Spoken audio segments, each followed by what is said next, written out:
Well, I'm down here at the sea terminal. Of course, this is the base for the DOI. I've been talking with Minister Tim Baker about various things like the promenade and also the Heritage Trail.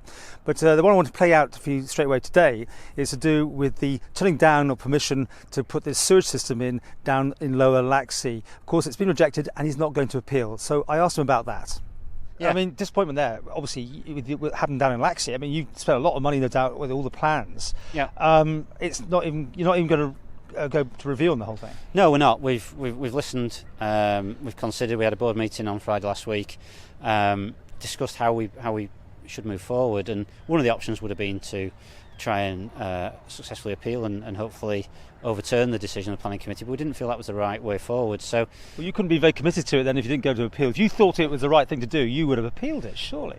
It's important that we take people with us, so you can be doing the right thing, but unless people are with you, no one wants it. No one wants it in their back garden anyway, that's for sure. No, but equally, nobody wants the raw sewage being pumped out into one of the best beaches on the island.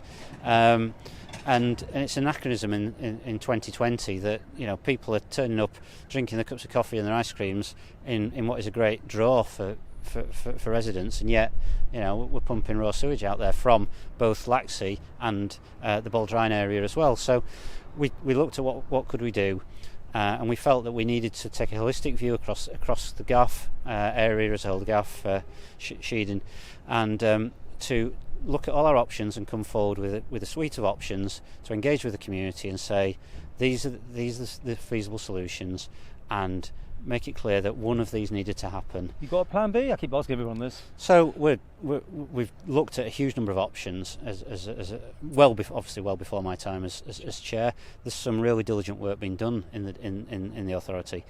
But what we need to do is bring that forward as a package and say we could solve it this way, and it's got those implications, whether that be financial or physical or environmental or even in terms of carbon considerations, or we could solve it in that way or that way, and actually let the community engage with that and try and get to a solution that keeps the majority of people reasonably content. We're never going to please everybody, Paul. No. How much money went down the drain on this one using that? To be honest, Paul, I don't think the money's down the drain. It's all useful work in preparing for the solution, and we haven't ruled out the Cairns site as part of the solution going forward. Oh. It may well be that once the community understands all the options, it may be that we still need to do something on the Cairns site. It may be that it's yours now, isn't it? You've got it's Manx Utilities. So you don't want it, you have to get rid of it again, will you? Yes, yeah. But there's been a view that we should do some pumping, because clearly you either need to treat the sewage in Laxey or pump it somewhere else. If we're going to have to pump it, you have to have pumping stations. The Cairns site would be an obvious place to put some of that.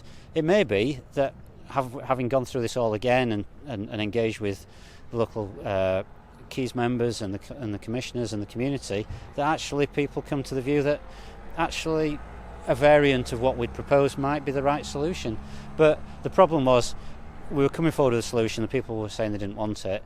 The risk was that we would then go through sequentially, look at one thing and then another.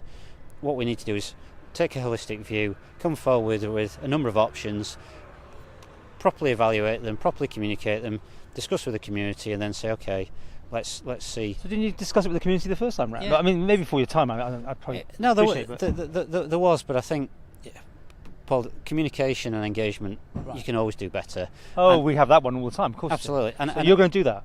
But yeah, it's important that we take people with us. But the other thing was, Manx Utilities developed the proposed solution and then communicated what that was. I think perhaps there may not have been such a good understanding in the local community of the other options that had been considered and the strengths and weaknesses of each. And what we need to do, we have to solve the problem. We can't carry on doing what we're doing. There's going to be no magic solution that just makes the problem disappear. Every option has strengths and weaknesses. We need a grown-up debate around those, and it's Manx Utilities need to lead that, and then the people need to engage with it. So you're staying then with it? I will stay with it until such time as either I don't feel as though I can do the job to the standard that I want, or I feel that the workload is too much. It is a big workload, but there are also some real benefits around that interface between DOI and Manx Utilities. And we're talking about Laxey. One of the big issues that we're all familiar with in Laxey is flooding, flood risk management. If you look at the ARUT report, it castigated government for not being joined up enough in its way of working, with responsibilities split between DOI, Manx Utilities and DEFA. Well, actually, I'm in a really good place to actually influence that going forward and make You've sure. got a year, haven't you, basically? Yeah, I mean, I don't think any keys... Well, you might have more than a year, but I mean, you've got used to the No, election. you're absolutely right. I don't think any keys member can look beyond a year. We can't take the will of the people for granted. So my attitude is I came in to do what I could, as much as I could, positively, and I had 15 months as DOI Minister. I've now into my third month, so I've got to keep pushing on. And as long as I'm adding value, I will do the two roles. Ultimately, if I don't think that's the case, and if there is a council of ministers feel that somebody else needs to pick up the reins, then they will. But of course, it is a Tynwald appointment, so the earliest it could change would be October. And at the moment, I believe it's okay as it is at the moment.